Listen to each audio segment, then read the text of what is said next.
Okay, here I am on a sunny morning in May to do the Crooked Falls hike.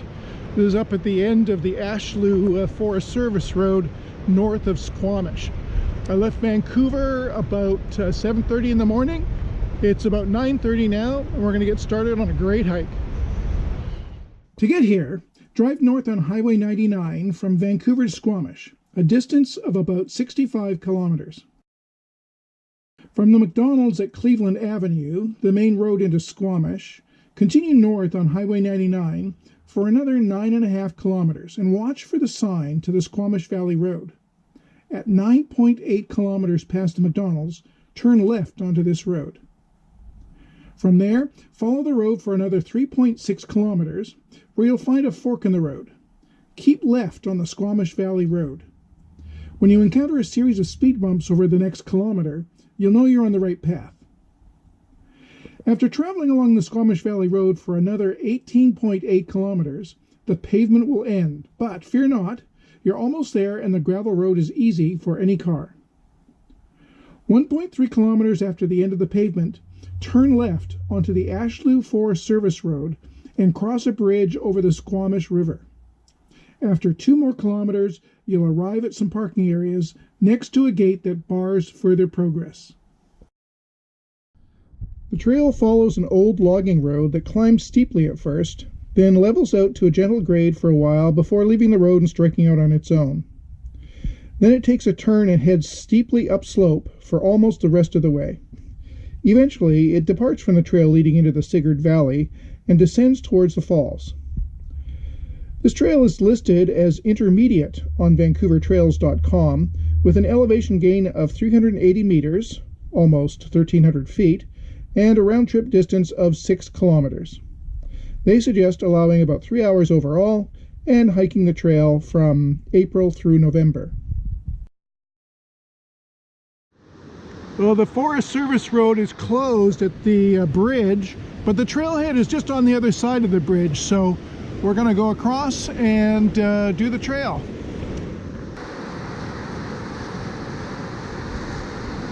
There's a couple of little trails that go off to the right. Don't get fooled by them. You have to go across the second bridge and then take a trail on the left to go up to the falls. Here's the second bridge. A beautiful view of the mountains up the stream here. And coming around the corner just after the second bridge, we've got a set of utility poles here, and there's a sign on one of them with an arrow that says Sigit Trail. So this is our trail. Pretty rocky here, but very obvious and not technically challenging or anything. And after a few minutes, the rocks give way to a more dirt-like trail. And the trail is moderately steep in this first section. And within about 10 minutes or so, the grade has become pretty gentle. And shortly thereafter, we come to what looks like a switchback. It is indeed a switchback. However, the actual trail that we want to follow, the Sigit Trail, keeps going straight. So don't miss the trail sign and the trail. This is a much more scaled down trail than the one we just left. The grade is a little steeper, but really not bad at all. And we have a little bit of a weeping wall here.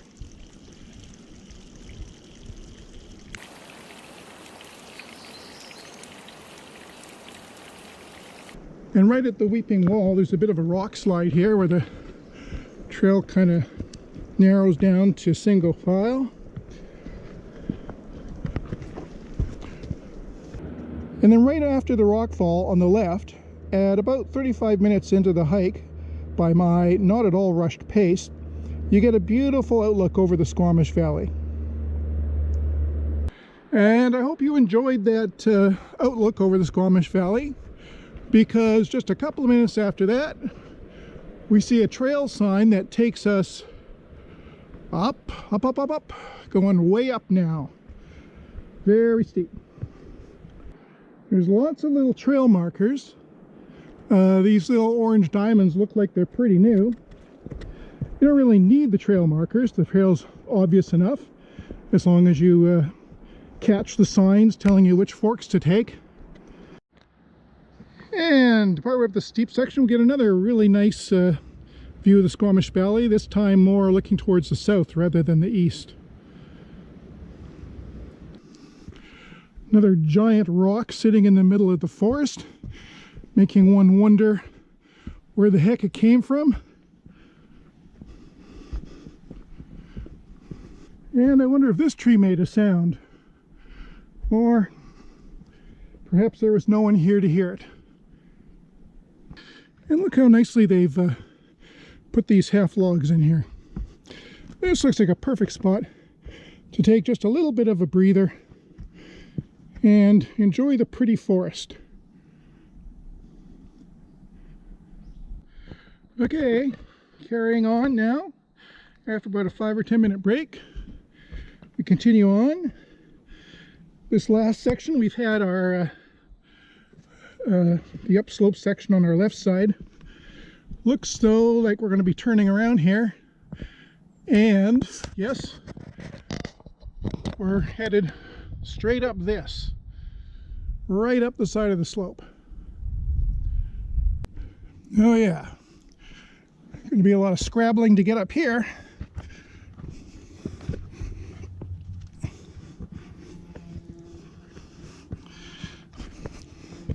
Fortunately, these rocks are all pretty angular, so no real difficulty finding a set of footholds to use.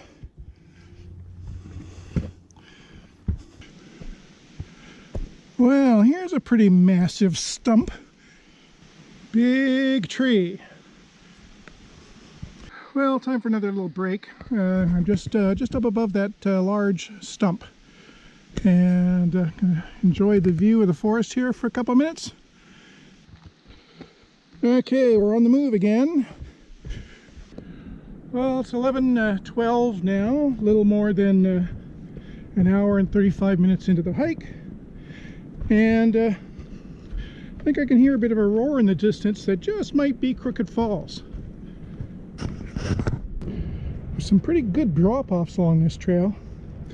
You don't want to lose your balance.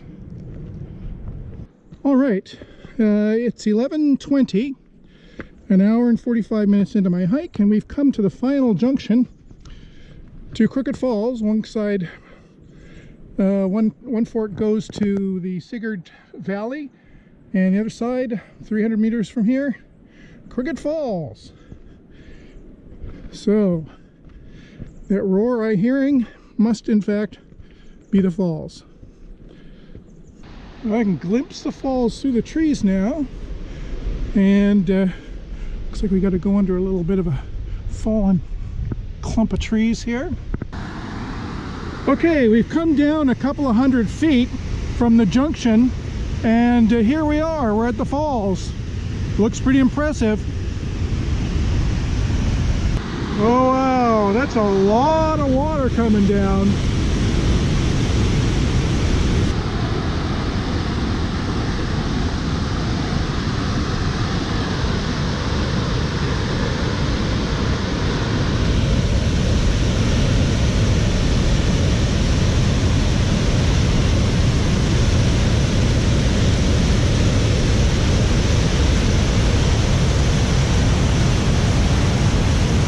Oh yeah, that is one heck of a waterfall. An incredible waterfall. Wow.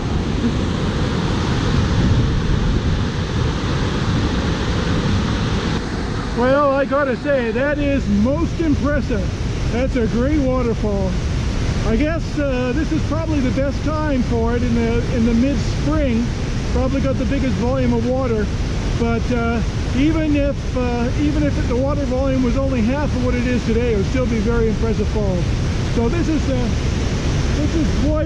quite an amazing sight. I recommend this hike. It's well worth it. Okay, well, I'm heading back now. It's 11:45, and Took me about 2 hours to get here, and so I expect it's going to be a similar amount back. Maybe a bit shorter since it's going to be mostly downhill. We'll see. So far, it's been a great hike. Well, the trail is well marked on the way down too, so not too much chance of getting lost. Well, we're back down to the second overlook here, about 12:33. My trail guide says that this is the inferior overlook compared to the first overlook that we saw, but I don't know. I think these are both very good overlooks. Okay, at 12:40, we're down to the first viewpoint. I don't know. This is okay, but I don't think it's better than that second viewpoint. What do you think? Well, I'm back at the car. It's about 10 after 1, and so that was a pretty good time. About 2 hours to get up and an hour and a half to get back. And I'm sure you guys are faster than I am, so you could probably do the same time and have more time up in the falls to maybe have a picnic lunch or something. Those falls was fantastic, especially this time of year. That water coming over there was just unbelievable. Can't imagine why this isn't a more popular hike in Vancouver. It certainly should be. So I'd highly recommend this hike, and until next time, well, you guys enjoy your hikes and don't break a leg.